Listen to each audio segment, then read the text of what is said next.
So we got a lot to cover today. So New York City Mayor Eric Adams, he has announced $2 billion in medical debt bailouts for up to 500,000 residents, 500,000 residents.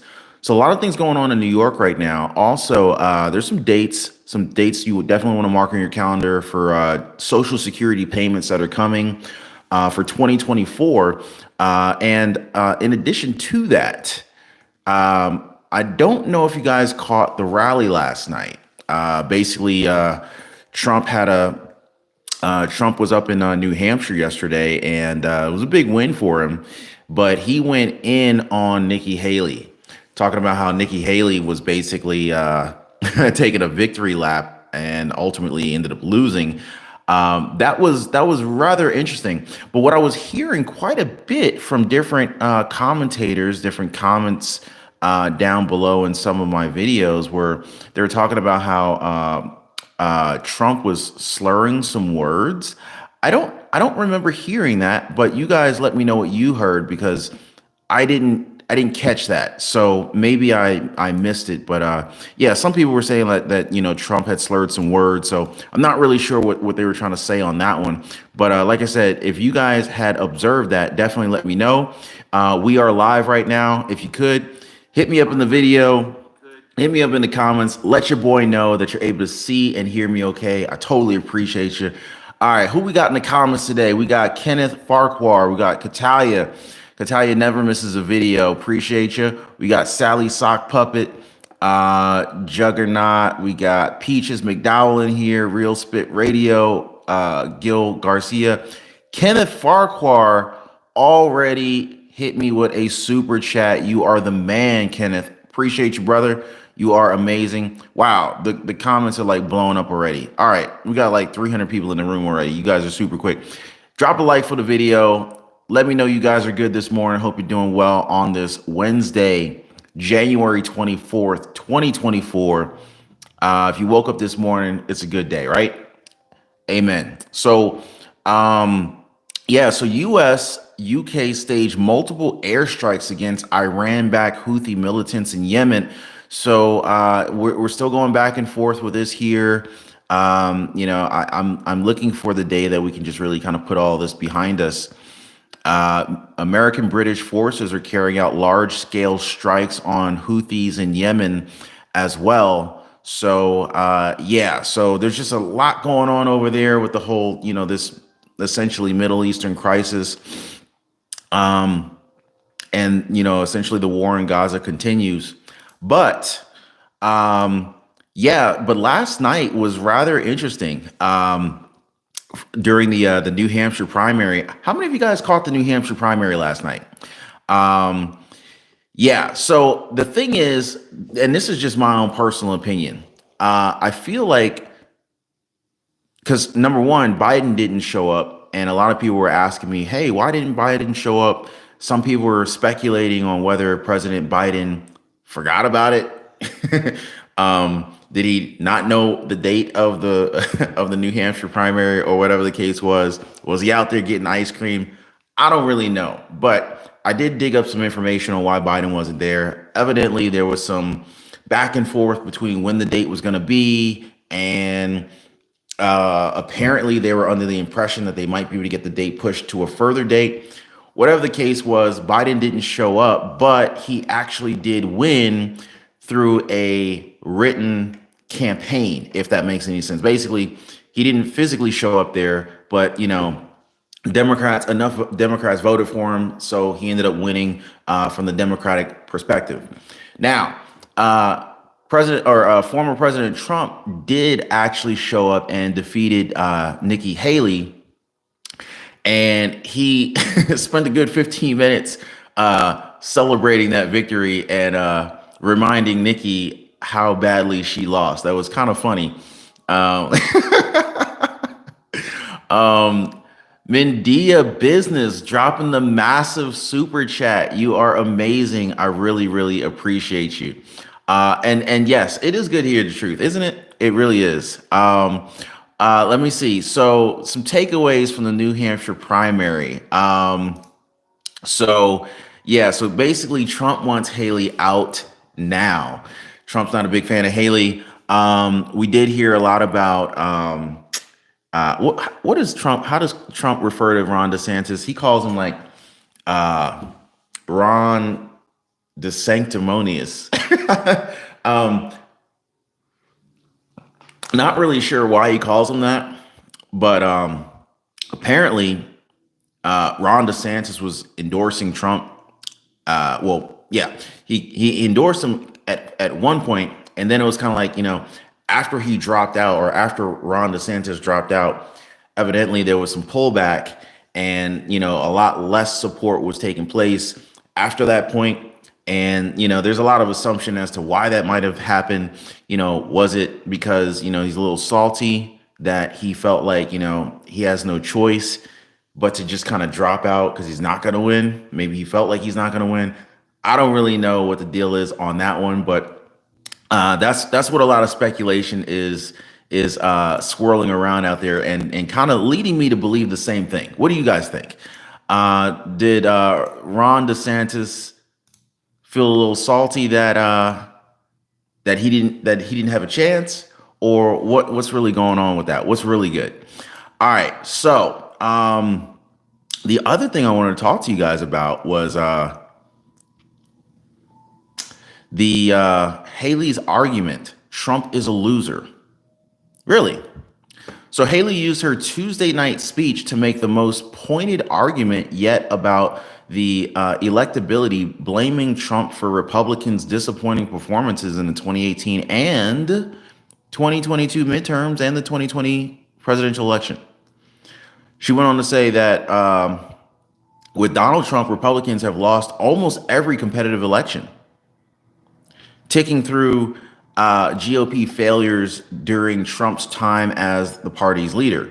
Quote, the worst kept secrets in politics is how badly the Democrats want to run against Donald Trump. A supporter shouted, he's a loser. Wow. Rather interesting.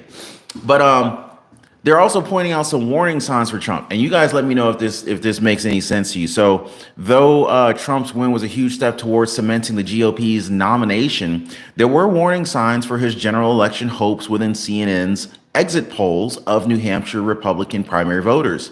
Haley, who, evidently lost, but ultimately Haley won 29% of the electorate that identified themselves as a moderate by a 3-1 margin.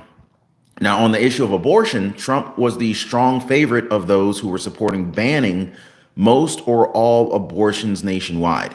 Now, I know there's varying opinions on whether abortion should be banned or not.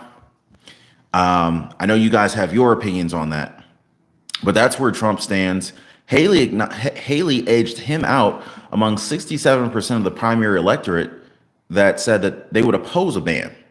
Biden's campaign on Tuesday signaled its intent to make the abortion rights a central focus of the general election. Now, okay, let me see. Ron, the word is stolen, not lost. Interesting. I feel you. So Biden's general election bid takes shape.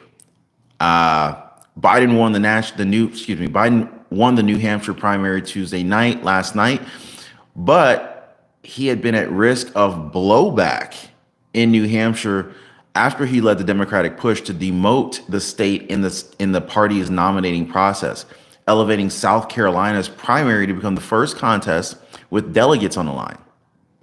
So, yeah, there's definitely a lot heating up here, guys. Absolutely a lot heating up here. And yeah, so New Hampshire's behind us. Next state is South Carolina. Tim Scott jumped on. He was standing behind Trump for quite a bit during his victory speech last night.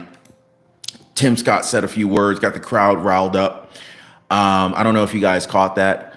Trying to keep up with all your comments here. So Garrett Fay says was not stolen. Get your shots. Okay. So there's some disagreements in the comments section here. I understand. We're not all going to agree on everything, but we can all be friends. Anyway, so New York City Mayor Eric Adams, and I'm going to get you guys the Social Security dates for 2024 in just a second. But so New York City Mayor Eric Adams announced $2 billion in medical debt bailouts for up to 500,000 residents. And a lot of people are asking, are any of these $2 billion in bailout funds going to be going to migrants in New York City, in and around New York, maybe any of the different boroughs, Brooklyn, Bronx, Staten Island, Queens, yada, yada, yada, Manhattan. New York City Mayor Eric Adams has announced on Monday to buy up millions of dollars in medical debt owed by hundreds of thousands of New Yorkers. Now, I don't know how many of you guys are watching from New York. Where are you guys watching from? In what the mayor said will be a one-time deal. The city will spend $18 million in taxpayer funds over the next 3 years to pay off medical debt owed by up to 500,000 residents. That's a half a million people going to get their medical debt wiped out. Does anybody here have any kind of medical debt? We got people from Texas. I got Jessica Greco from Texas, Shanti from Michigan, another Texas, Jimmy Clark, South Carolina, Papa W Strategy, Julie Ben, okay, Sue Tress from, where's Sue from? Ohio, I see you. All right, so we got a pretty diverse crowd here. Jessica Greco, aw, you're so sweet. I appreciate you. Um, so, but yeah, so officials estimate that this program will wipe out over $2 billion in medical debt owed in what they call the largest municipal initiative of its kind in the country. Now, I'm gonna be honest with you. I read some statistic not too long ago, and it was basically saying like medical debt was like one of the main reasons why people end up filing for bankruptcy. I mean, if you look at the cost of medical insurance among all these other very expensive insurances, car insurance, automobile insurance, life insurance, whole life policies, homeowners insurance. Like there's like you got cell phone insurance. I mean, you can't walk 10 feet without getting offered insurance to cover you for something. Anyway, medical insurance is so freaking expensive here in America, especially compared to like other countries that offer like, free healthcare or whatever. I mean, look at Canada. Canada, pretty much you can get taken care of from a health perspective without ever having to really worry too much about any kind of medical expenses. But here in America, an overwhelming number of people are finding themselves, in a rough financial position, especially the middle class, as a result of medical expenses, medical debts. So this is a huge leg up for New Yorkers. So I'm pretty sure a lot of people are going to be happy about that. No more bill collectors, no more collections agencies calling people or calling some of these people anyway to get those payments for medical expenses. And some of these bills are just outrageous. Like, I mean, you don't even want to know how much my medical bills were. Just a couple months ago when I went up to New York for surgery. So those bills were just ridiculous. So I feel you. And I had surgery in New York. So anyway, I totally feel these people. Quote, getting healthcare should not be a burden that weighs on New Yorkers and their families. Adams said this in a statement. Since day one, our administration has been since day one, our administration has been driven by the clear mission of supporting working class New Yorkers, and today's investment that will provide $2 billion in medical debt relief is yet another major step in delivering on that vision. So up to half a million New Yorkers will see their medical debt completely wiped out thanks to this life-changing program. That's pretty dope. And think about how much capital this is now going to free up that, lower income, middle class, upper class. I'm not really sure how they're determining who's going to get this money, this wipeout, this medical debt cancellation. But think about how much money that's going to free up to be able to now be spent in the economy. People are starting to probably likely start going shopping again. Maybe they can get ahead on some other bills that they may have been behind on. Maybe people can now kind of start saving for, to be able to purchase a home. Mortgage rates are slowly coming down. So maybe this kind of frees up some capital so people can finally maybe go from being a renter if they want to become a homeowner, pay off some debt, build up some savings, maybe even start investing a little bit more. Whatever the case is, a lot of people are going to get freed up on this. So this looks and sounds pretty good. Hopefully, everything goes as according to as it's advertised. So, what are the dates for January Social Security payments that are coming? Right. So, basically, what we got here is let's see. So, new payment dates have been issued by the Social Security Agency, the SSA, as New Year gets underway. But not everybody's going to be receiving their check on the same day. So, Newsweek has shared some dates with us. So we got Social Security is also known as the Old Age Survivors and Disability Insurance Program. Social Security payments encompass pensions and benefits for those with disability and survivors of a deceased descendant. Supplemental security income, also known as SSIs, the additional payment made to the elderly and blind and disabled folks. Payments, let's see, where are the dates? So basically, what we're seeing here, according to Investopedia, around 71 million Americans were due to collect benefits in Social Security from the Social Security Administration in 2023. So this program is huge. It is a huge program. And I've already shared with you one of the most recent videos from Representative John Larson, who's really trying to push this thing, pushing for reform with Social Security, whether it's a combination of raising the increasing the payouts or decreasing the amount that Social Security payments that are being paid out are taxed. He's looking to make some serious changes, and looks like he's getting some backing. Certainly not enough, in my opinion. But anyway, people like me, I'm not going to be getting Social Security for a long time. But it's a little frustrating because we pay so much into this thing. It's a little concerning for me to think that I may have spent, I don't know how much I paid into Social Security. I wouldn't be surprised if I put 100 grand into Social Security already through paycheck deductions. And I may not get a cent because I don't know if this program is even going to be around by the time I'm eligible to collect. Anyway, so January 1st and January 3rd, we'll go ahead and skip those dates because those dates have already passed. So let's see. So January 17th, which was kind of recent, any claimant who had a birthday between the 11th and the 20th of January should have received their monthly amount on January 17th. Today is January 24th. So today, recipients with a birthday between January 21st and January 31st will be paid out today. So I don't know if you bank with Bank of America, Chase, Wells Fargo, PNC, you name it, Truist Bank. You should have actually received the direct deposit today. If you happen to receive maybe a paper check, maybe it takes a couple more days because of snail mail, and maybe depending upon your bank, I don't know how quickly they show the deposits. Usually, if I get a direct deposit, it'll at least show that it's like a pending credit, even if the money's not necessarily available yet. So you should see something in your bank account. But kind of going back to what we were talking about, though, the whole Trump rally, the New Hampshire primaries yesterday with Trump, Haley, and President Joe Biden. I one thing that I think that gives Trump a little bit of an advantage is that if you listen to him, and this is not like me showing favoritism to anybody. I'm just saying, like, just as someone who's paying attention to the election process, if you listen to Trump, he doesn't really need a speech.